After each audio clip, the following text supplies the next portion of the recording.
সকলোৱে হয়তো এতিয়া ভাবিছে যে যি অৰুণোদয় আঁচনিৰ ধন 17 তাৰিখে আমাক 3.0 অৰুণোদয় আঁচনিৰ ধন দিম বুলি কৈছিলে, সেই ধন কিয় নিদিলে, সেই ধন আসলতে আমি কিয় লাভ নকৰিলো, এই সকলোবিলাক সম্পূৰ্ণ বিস্তৃত তথ্য মই আপোনালোকক দিম। আৰু যোৱাটো ভিডিঅ'ত মই কৈছিলো যে 17 ছেপ্টেম্বৰ তাৰিখত আপোনালোকে এই ধন নেপাবও পাৰে, বা যিসকলক মই কৈছিলো যে 1 টকাকৈ সোমাব 17 ছেপ্টেম্বৰৰ আগত, সেই ব্যক্তিসকলে বেছি চিন্তা কৰিব নালাগে। 17 ছেপ্টেম্বৰৰ আগত হয়তো নুসুমাবও পাৰে বা পিছতো নুসুমাবও পাৰে। সেই গতিকে আজিৰ এই ভিডিঅ'টো প্ৰস্তুত কৰা হৈছে। গতিকে আপোনালোকে ভিডিঅ'টো একেবাৰে মন দি শেষলৈকে চাব। যিখিনি অৰুণোদয় আঁচনিৰ হিতাধিকাৰী আছে বা যিখিনিয়ে নতুনকৈ আবেদন কৰিছিলে তেওঁলোকৰ বাবে অত্যন্ত প্ৰয়োজনীয় আজিৰ এই ভিডিঅ'টো। কিছুমান মহিলা আছে অলপমান চাব, চাই মানে ভিডিঅ'টো স্কিপ কৰি গুচি যায় আৰু পিছত কুৱেশ্যন কৰি থাকে। তো তেওঁলোকক কৈছো আপোনালোকে ভিডিঅ'টো একদম শেষলৈকে শেষ কৰি চাব, তেতিয়া মানে বস্তুবিলাক কনফিউজনবিলাক আপোনালোকৰ দূৰ হ'ব।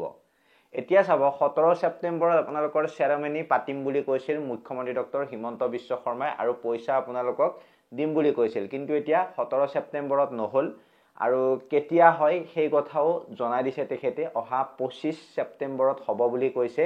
আজি আপোনালোকৰ 18 ছেপ্টেম্বৰ আৰু আপোনালোকৰ হাতত 19, 20, 21, 22, 23, 24 আৰু 6টা দিন আছে। এই 6টা দিনৰ পিছত আপোনালোকে অৰুণোদয় আঁচনিৰ পইচা পাব নে নেপায় সেয়া মই কম। মুখ্যমন্ত্ৰী হিমন্ত বিশ্ব শৰ্মাই ক'লেই যে আপোনালোকে পাব সেইটো নহয়, আপোনালোকে নেপাবও পাৰে। কিয় নেপাব এই সকলোবিলাক বস্তুৱে মই আপোনালোকক আতি গুৰি মাৰি শেষলৈকে জনাম। গতিকে যদি এতিয়ালৈকে আমাৰ এই ভিডিঅ'টোত আপোনালোকে লাইক কৰা নাই, সকলোৱে এটা লাইক কৰি দিব আৰু চেনেলটো ছাবস্ক্ৰাইব কৰিব। ছাবস্ক্ৰাইব কৰিলে আপোনালোকৰ পইচা নাযায় বা আপোনালোকৰ কোনো ধৰণৰ লছ নহয়। গতিকে ছাবস্ক্ৰাইবটো যাতে কৰি থয়, ফেচবুকত চোৱাখিনিয়ে যাতে ফ'ল' কৰি থয় আমাৰ পেজখন। এতিয়া চাব, 17 ছেপ্টেম্বৰত অৰুণোদয় 3.0 লঞ্চ হ'ব বুলি কৈছিল। মানে লঞ্চ মানে আঁচনিৰ শুভাৰম্ভণি অনুষ্ঠান বা নতুন নাম ঘোষণা হ'ব বুলি কৈছিল আপোনালোকৰ।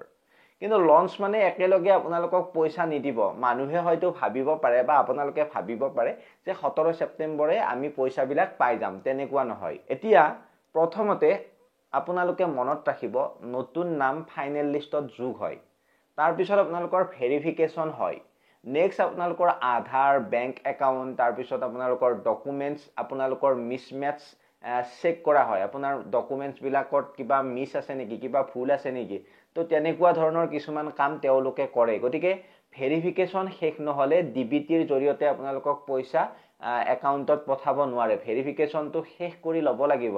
শেষ কৰাৰ পিছতহে আপোনালোকক ডাইৰেক্ট বেংকত তেওঁলোকে পইচা সোমাই দিব পাৰিব। আৰু এতিয়া কেতিয়া পাব এই পইচা?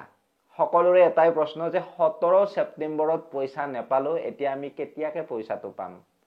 আৰু যিসকলে সুধি আছে যে 1 টকাটো মোৰ একাউণ্টত সোমোৱা নাই, তেওঁলোকে কেতিয়া 1 টকাটো পাব?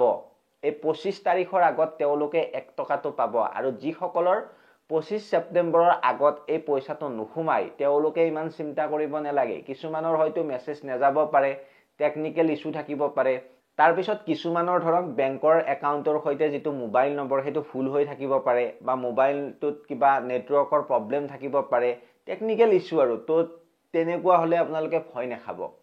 আৰু প্ৰতি মাহৰ 10 তাৰিখৰ ভিতৰত আপোনালোকৰ পইচাবিলাক যিহেতু জমা হয়, বা 10 তাৰিখে আপোনালোকৰ পইচাবিলাক জমা হয়, গতিকে অক্টোবৰ মাহৰ আপোনালোকে 10 তাৰিখলৈকে আপোনালোকে ৰ'ব লাগিব। যিহেতু এইটো মানে উদ্বোধনহে কৰিব, পইচাটো সোমাই দিম বুলি কোৱা নাই। উদ্বোধন কৰিব মানে আপোনালোকৰ নামবিলাক আহিছে, জাষ্ট উদ্বোধন কৰিব, কেইজনমান মহিলাক মানে চেক এখন দিব, সেইটোৱে আৰু। আৰু নাভাবিব যে আপোনাৰ একাউণ্টতো 25 তাৰিখে পইচাটো সোমাই যাব। তো যদি সোমাই, আপোনালোকে এই ভিডিঅ'টোৰ কমেণ্ট ছেকশ্যনত যদি 25 তাৰিখৰ পিছত চাই ভিডিঅ'টো কমেণ্ট কৰিব।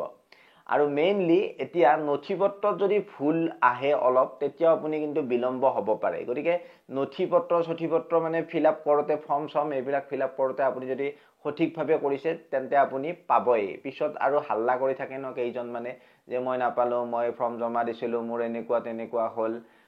তো এনেকুৱাও নহয় যে আপুনি শুদ্ধকৈ দিলেও কেতিয়াবা নাপাব, যদি আপোনাৰ যোগ্যতা নাথাকে, কোনোবা দালালৰ হাতত পৰে, তো তেনেকুৱা হ'লেও মানে আপোনালোকে এই আঁচনিৰ পৰা বাদ পৰে।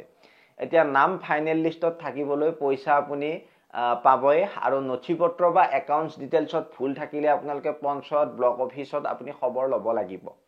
আৰু একাউণ্ট, আধাৰ লিংক, IFSC চব আপুনি চেক কৰি ৰাখক, তেতিয়াহে মানে এই পইচা আপোনাৰ একাউণ্টত সোমাব ডিবিটিৰ জৰিয়তে। গতিকে এই ভিডিঅ'টোত আৰু মই বিশেষ একো নকওঁ, আপোনালোকে আতংকিত নহ'ব। আপোনালোকৰ যি অপেনিং চেৰেমনি, সেই চেৰেমনি হ'ব গৈ আছে। পইচা আপোনালোকে অক্টোবৰ মাহৰ পৰা নিয়মিতভাৱে পাব, যিসকলে নতুনকৈ পাব।